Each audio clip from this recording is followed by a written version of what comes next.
सांगली कृषी उत्पन्न बाजार समितीमध्ये नवीन हंगामातल्या हळद सौद्यांचा शुभारंभ पार पडलाय। कृषी उत्पन्न बाजार समितीचे सभापती सुजय शिंदे यांच्या हस्ते मुहूर्ताचे सौदे संपन्न झाले। यावेळी पहिल्याच सौद्यात 21,100 इतका प्रति क्विंटल उच्चांकी दर मिळालाय। मुहूर्तावर काढण्यात आलेल्या ह्या सौद्यामध्ये 3,000 हळद पोत्यांची आवक झालेली होती। नवीन हंगामातील हळदीला चांगला दर मिळणार आहे, त्याचबरोबर आणखी काही दिवसांनी या हळदीच्या दरामध्ये चढ उतार राहील असा अंदाजही व्यापाऱ्यांकडून व्यक्त करण्यात आला।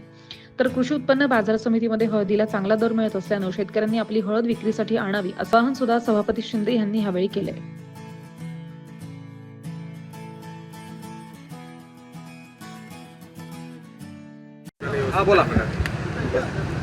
सांगली कृषी उत्पन्न बाजार समिती सांगलीच्या अमृत महोत्सवी वर्षात आज मुहूर्ताच्या हळदीच्या सौद्याचा शुभारंभ झालेला आहे।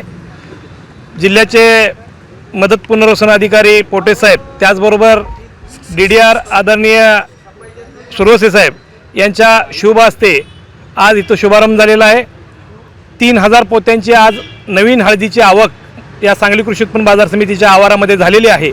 21,100 हा आजचा सध्या चालू असलेला उच्चांकी दर आमच्या आजच्या शुभमुहूर्ताच्या हळदीला मिळालेला आहे। या पुढच्याही काळात असेच दर तेजीचे राहतील असा विश्वास आहे आणि नक्कीच जी विश्वासार्हता, जी परंपरा वसंतदादांच्या काळांपासून चालत आलेली आहे, त्याच परंपरेला, त्याच विश्वासार्हतेला विश्वास ठेवून इथल्या शेतकऱ्यांनी आपल्या या बाजारपेठेमध्ये हळद आणावी एवढी विनंती करतो।